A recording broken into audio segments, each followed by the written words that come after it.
이성 친구를 사귀고 헤어질 때의 매너에 대해서 알아보겠습니다. 이성 친구를 사귀다가 헤어지는 것을 잘 하지 못하여 서로 욕하고 비방하는 등의 일로 본인들도 힘들 뿐 아니라 주변 친구들까지 휩쓸려 뒷담화와 편들기 등으로 소란스러워지는 일이 남녀공학에선 적지 않았습니다. 이때 몇 가지 주의사항을 알고 행동한다면 상황이 훨씬 나아질 수 있겠지요. 우선 이성 친구와의 관계를 바람직하게 이뤄나가는 방법을 알아보기 전에 나도 반드시 이성 친구를 사귀어야 되는지의 생각부터 점검해 보는 것이 좋겠습니다. 즉, 이성 친구와의 사귐이 자신에게 정말로 필요한가부터 따져봐야 될 것입니다. 다수 학생들이 주변의 여러 친구들이 그렇게 하는 것을 보고 마치 자신도 그래야 될 것만 같아서 안 그러면 뭔가 뒤처지는 것 같아서 생각도 대책도 없이 대시를 하곤 후회하는 경우들을 종종 보았지요.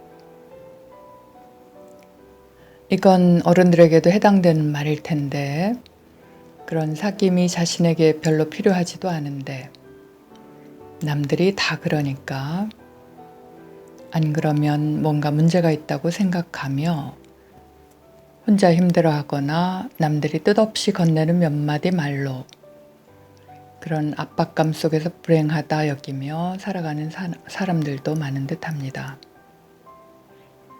그렇게 자신에게 꼭 필요하지도 않은데 뭔가 쫓기고 애매모호한 혼란 속에서 무조건 사귀려고 애쓰는 친구들이 있었습니다.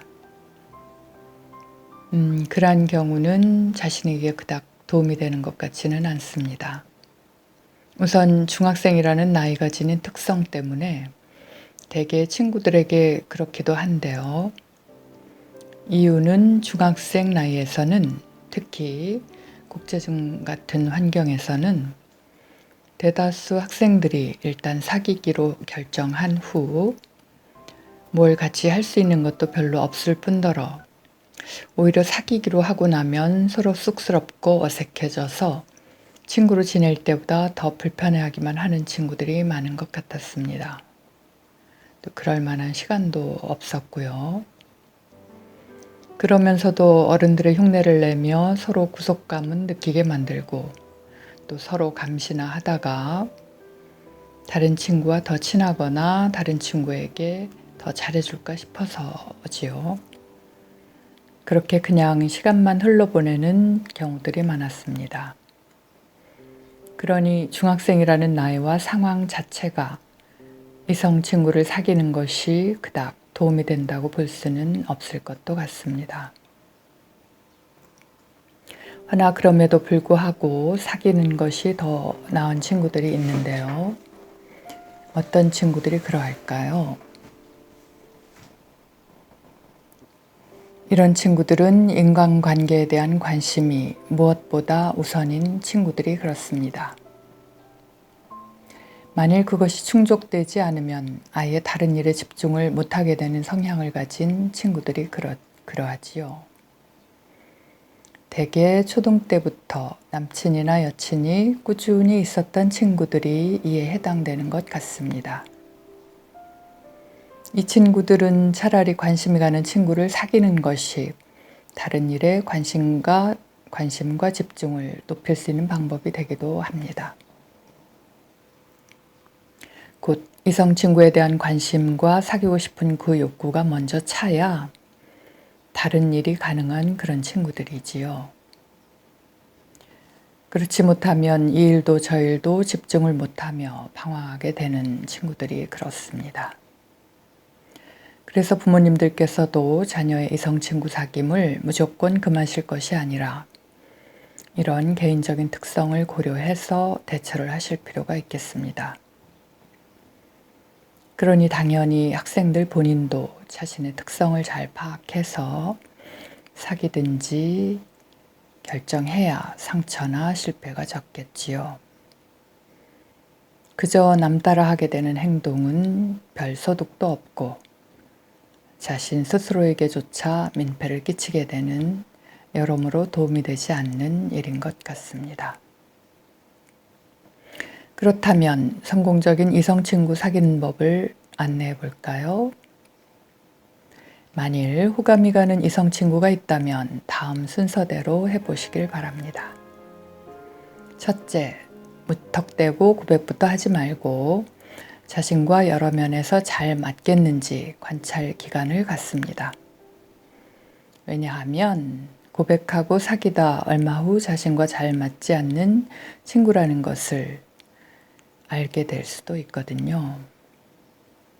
그러면 결국은 서로 불편해져서 얼마 안 가 헤어지게 되는데, 그런 일이 반복되는 친구들이 있었어요. 그런 경우 그런 일이 반복되다 보면 자신감이 떨어져 자기 비하에 빠지는 일이 생길 수도 있습니다. 또 상대 친구나 학우들 사이에서 신뢰감도 잃게 되기도 하는데, 감정이 해프고 믿을 수 없는 사람이라는 인상을 심어주게 되기 때문이지요.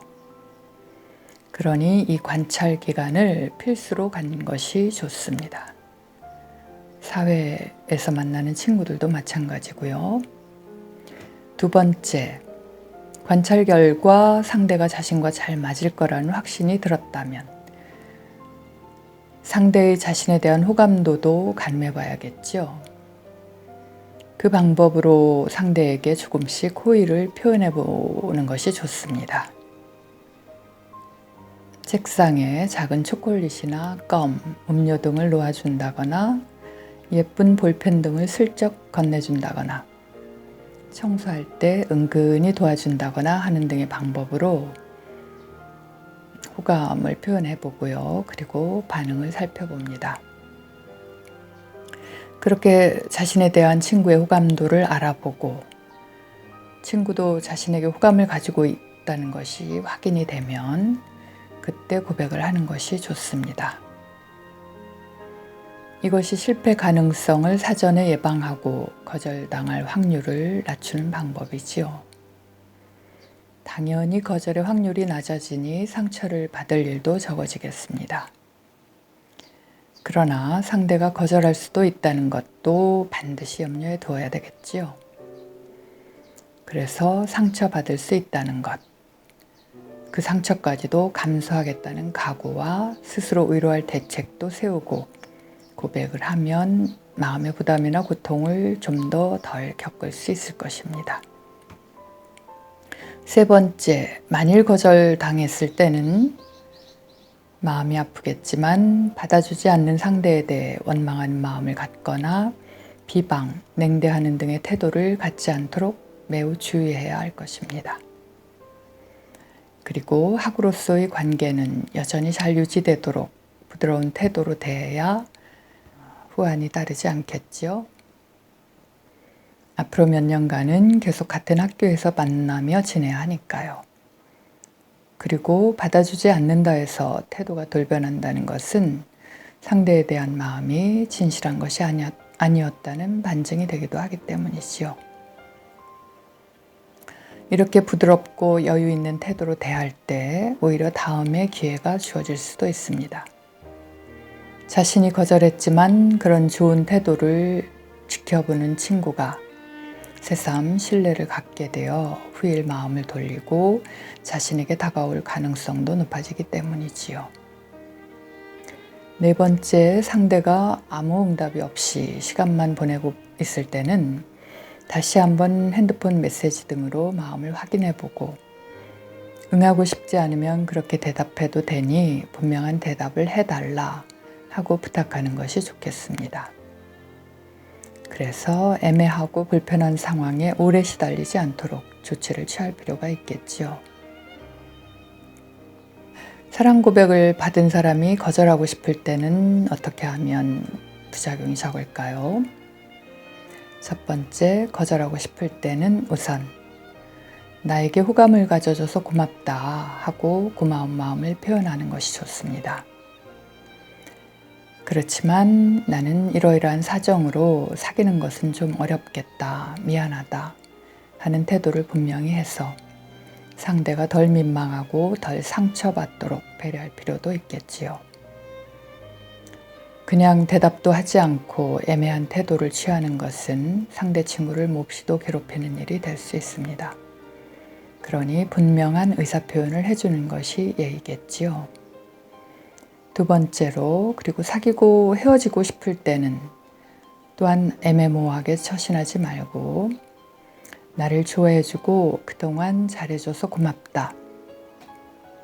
내가 좋은 친구인 것은 알겠지만 우리는 이러이러한 면이 잘 맞지 않아서 또는 시간이 많이 부족해서 등의 이유를 대고 아무래도 난 마음이 편치 않다. 그러니 헤어지는 것이 좋을 것 같다.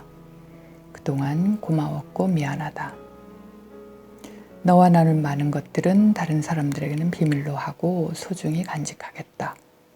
하는 정도의 의사표시를 해서 상대방이 덜 상처받고 이후에도 하고 관계로서 불편해지지 않도록 배려할 필요가 있겠습니다. 더러의 친구들은 헤어진 후 상대 친구와 나눈 대화 같은 것에 대해서 다른 사람에게 얘기하고 다니거나 감정적인 뒷담화를 하여 사이가 매우 나빠지게 만들기도 하니까요. 이러한 성숙한 자세는 지켜보는 주변 하구들에게도 신뢰감을 주게 되어 자연스레 이미지 관리도 되니 일석이조가 됩니다. 그리고 당사자들 사이에도 불쾌한 찌기가 남지 않게 되므로 앞으로의 학교 생활도 불편함이 없을 것이겠죠. 다음에 이어갈게요.